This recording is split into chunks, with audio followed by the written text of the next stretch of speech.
and Detroit mayoral candidate Todd Perkins is here in Studio C with his goals for the city and message for you. You're watching The Pulse here on Fox 2.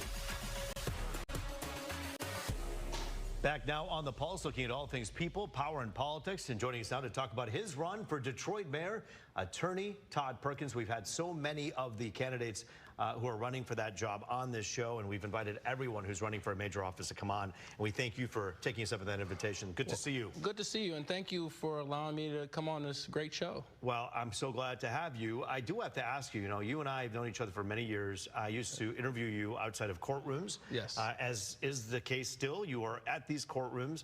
What valuable experience would you say do you bring from the courtroom to City Hall that you think makes you a good candidate for mayor? Well, one, the courtroom is a grittiness that you see in the streets, that you see in the boardrooms, that you see in all facets of what we do, and no one else has that. No one else has that. In fact, I was in a jury trial today, successfully defended another little person. And when I say little person, I'm talking about the person who is fighting the great weight of the government. And, we have Detroit, we have a fight on our hands. And I know how to do that. I've done it for the community. I do it in courtrooms. I do it for cities that I represent. So that's what it brings. And even as I say it to you, and the energy that I'm bringing to you right now, that's something that they can't replicate. So there's something that people can't replicate, but what you can't replicate, I guess they would say, would be the experience of understanding how government works at the intimate level of running for something and being in an office. In other words, being a politician already, you know how to make the deal, you know how things work. Would you have a learning curve that you'd have to get over to get that done? Well, what you said is a politician. I don't come as a politician. I come as a leader in the community. I come as an individual who's proven over and over to have success on behalf of people.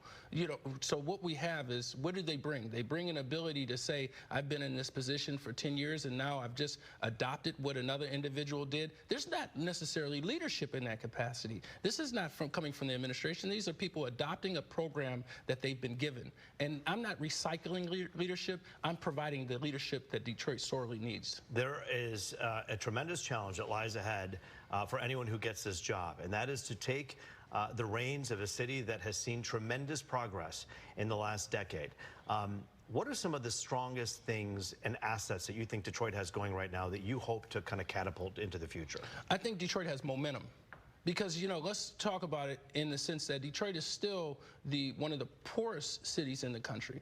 Detroit has a literacy rate that is far below standards. I mean, I believe, and if I'm not mistaken, we're below Mississippi, which has been historically low.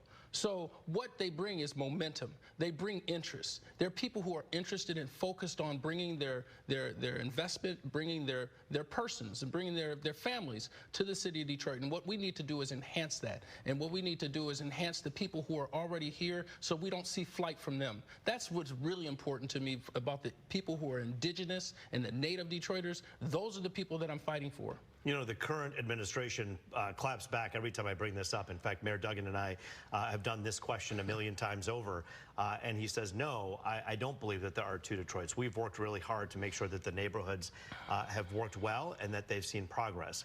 Streetlights are on. Police respond to the scene much quicker than they did before. But do you think there are two tales of Detroit right now? What you have to do is you take that to the people who are in the streets. If you ask those people in the neighborhood, it's a reason why all these candidates, even the ones who've been in office, who had an opportunity to chime in and to even be a squeaky wheel, even if they're not part of the administration.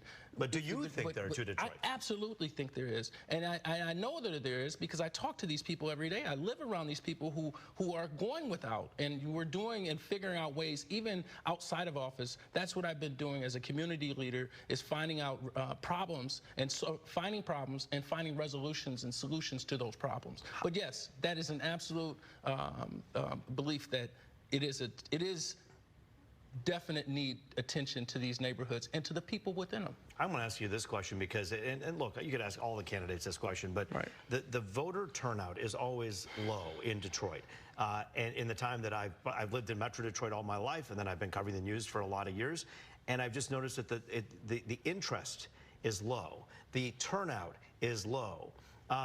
So the majority of people who go to the polls, the majority of Detroiters aren't voting for the mayor. It's the majority who goes to the polls. How do you get people on the other side of the camera interested and engaged with talking points that they just kind of hear as just that? Well, I intend to come with more than just talking points. I intend to come with the energy and the desire that change is coming.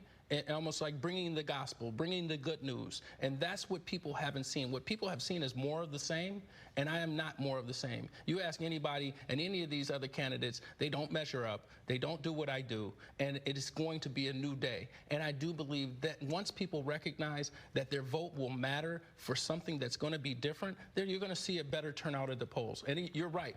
We cannot accept having just the abysmal rates that we have at those polls. And listen, we only have like a minute left here, but I got to ask you the question. I mean, but what is it that you change right away, and how do you get through all the layers that you have to get through, the bureaucracy, the business community, the other politicians you have to deal with?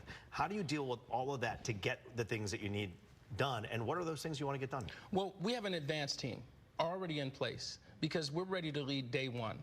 And, you know, you kind of set me up here. You know, you would ask me a question like that would take 3 or 4 minutes, but let me try.